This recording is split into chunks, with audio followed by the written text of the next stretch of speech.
तो सबसे पहले सभी दर्शकों को नमस्कार और जय माता दी। देखिए दोस्तों, आज नवरात्रि का आखिरी दिन है और आज गांव पोपड़ा के अंदर बाबा चेतनगिरी महाराज के आश्रम में, बाबा सिद्धि जी के आश्रम में धूमधाम से जो नवरात्रों का आखिरी दिन है वो नौवीं यहाँ पर मना रहे हैं। और इस दिन गांव के अंदर सभी लोग पूजा के लिए आते हैं, अपनी मन्नतें मांगते हैं, अरदास करते हैं, प्रसाद बनाकर यहाँ पर पूजा अर्चना के लिए पहुँचते हैं। और हम भी पहुँचे हैं हमारे पूरे परिवार के साथ। ये है बाबा शिव महाराज जी का आश्रम, माता रानी का दरबार, जहाँ पर आज हम सभी पहुँचे हैं। और दूर दूर गांव से भी लोग यहाँ पर पहुँचे हैं, भक्तजन यहाँ पर पहुँचे हैं। इस स्थान की बहुत ही विशेष महत्ता है कि जो लोग यहाँ पर आते हैं वो कभी भी इस दरबार से खाली नहीं गए। इस स्थान का ये रिकॉर्ड है कि जो भी सच्चे मन से यहाँ पर कोई भी अरदास मांगेगा वो 100% पूरी होगी, लेकिन होगी जरूर पूरी, क्योंकि इस धार्मिक स्थान से आज तक कोई खाली नहीं गया। यह बाबा का दूना, जब लोग अंदर से माता रानी की पूजा करने के बाद आते हैं, दूने पे मत्था टेकते हैं, प्रसाद लेते हैं और इस दूने से बबूत भी लेके जाते हैं। देखिए छोटे छोटे बच्चे भी इस मेले में पहुंचे हुए हैं। यहाँ पर एक विशाल मेले का आयोजन भी किया गया है। ये छोटा सा बच्चा अभी माता रानी के दरबार से धोख मार के वापस आ रहा है। तो माता रानी आप सभी के ऊपर अपनी असीम कृपा बनाए रखे, दिन दोगुनी रात चौगुनी रखे। ये है माता रानी के दरबार के सामने जब मंदिर के अंदर जोत जगाई जाती है, क्योंकि श्रद्धालु ज़्यादा होते हैं इसलिए जोत बाहर रखी गई है ताकि जो भक्तजन आए उनको किसी प्रकार की कोई परेशानी ना हो और बड़े ही आराम से माता के चरणों में अपनी हाजिरी लगा सके, अरदास लगा सके। और यहाँ पर धूप मारने के बाद फिर आगे सबसे बिल्कुल सामने है माता रानी का भवन।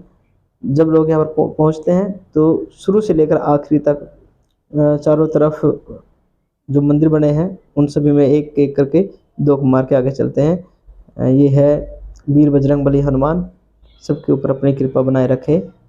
इस मंदिर की खास बात यह है, जैसे कि माता रानी है, माता रानी के बाद भगवान महादेव का मंदिर है, उसके बाद माता काली का मंदिर है और बाबा शिरडी महाराज की बेटा बाबा बुद्धगिरी जी की मूर्ति स्थापित है यहाँ पर।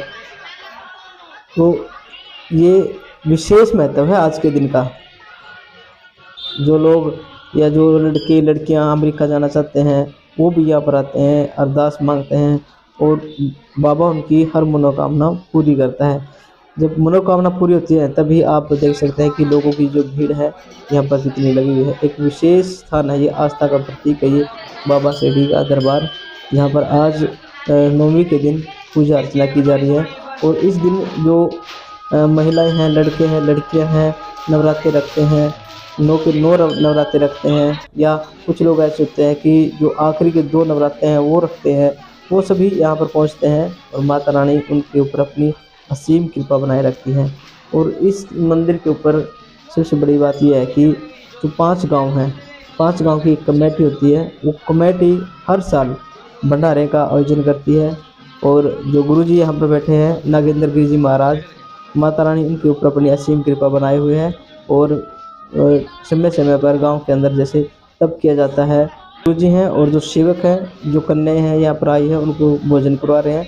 माता की चुनरी, जैसे कि 9 देवियाँ होती हैं, लेकिन यहाँ पर 9 देवियाँ नहीं, यहाँ पर बहुत सी देवियाँ हैं। जो कन्या हैं उन सबको देवी का स्वरूप माना जाता है और उनकी पूजा अर्चना की जाती है, उनको प्रसाद खिलाया जाता है।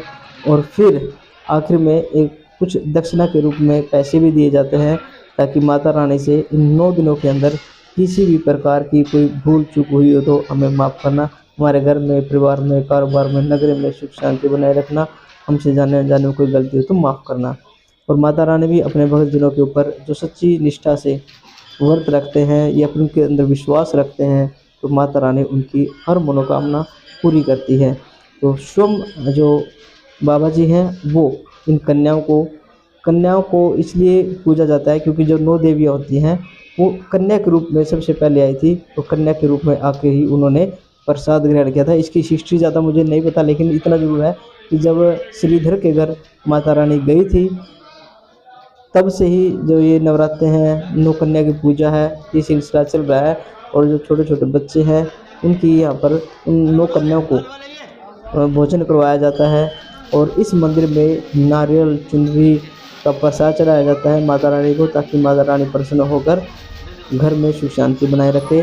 तो ये वीडियो बहुत ही है, जो लोग बाहर बैठे हैं गांव पोपड़ा से, गंगाटेड़ी से, जोड़ी से, कोल से, जो 5 गांव से अलग से जो बाहर से हैं भक्तजन वो भी आते हैं, और जो लड़के लड़कियां अमेरिका गए हैं, विदेशों में गए हुए हैं, वो भी वहाँ से आज के दिन जैसे उनकी श्रद्धा होती है, जैसे उनका विश्वास होता है, वो दान दक्षिणा, पूजा का सामान, जो आज का कार्यक्रम किया गया है उसके अंदर अपना सहयोग करते हैं, क्योंकि उनकी आस्था है, और आस्था है तो सभी काम बनते हैं। यदि आस्था नहीं है तो चाहे भगवान भी आपके सामने आके खड़ा हो जाए, आप उसको नहीं मानोगे।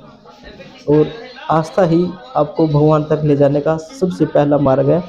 कुछ लोग होते हैं जो नास्तिक होते हैं, लेकिन फिर भी भगवान कहीं ना कहीं तो है, ये बात स्वीकार करनी पड़ेगी। चलो इसके बारे में बाद में बात करेंगे, ये काफ़ी लंबी है। एक देखिए, एक छोटे से बच्चे को माता रानी के दरबार में मत्था टिकवाते हुए, ये देखिए जो भक्तजन है यहाँ पर सेवा कर रहे हैं माता रानी के चरणों में, किसी छोटे से बच्चे का पूजा अर्चना की गई है, वो भी हम आपको दिखाएंगे। इसके बाद गांव के बाहर ग्राउंड में अंदर एक मेले का आयोजन किया गया है, और ये है माता भद्रकाली।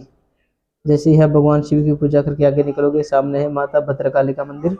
और यहाँ पर जैसे कि हम बार बार बात कर रहे थे कि सभी देवी देवताओं की यहाँ पर मूर्तियाँ स्थापित हैं। एक आस्था है तो विश्वास है, तभी लोगों के जो काम है वो बनते हैं। और हम भी अपने चैनल के माध्यम से सभी दर्शकों के लिए, सभी भक्तजनों के लिए अरदास करते हैं माता रानी के दरबार में आकर, तो माता रानी अपने सभी दर्शकों के ऊपर, अपने सभी भक्तजनों के ऊपर अपनी असीम कृपा बनाए रखना।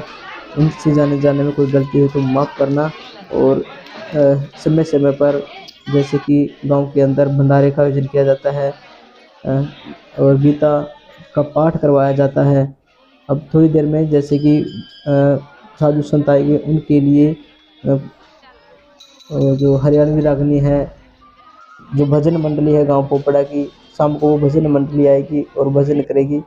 जो सेवक है, जिसकी जो श्रद्धा है, जैसे हम बार बार बात कर रहे थे, वो इन कन्याओं को भोजन कराते हैं और साथ में कुछ दक्षिणा देते हैं। फिर उसके बाद ये छोटी छोटी कन्याएं पास लगते मेले में जाती हैं, और जो भी सामान अच्छा लगता है वो खरीद लेती है। माता रानी आप सबके ऊपर अपनी कृपा बनाए रखे। जय माता।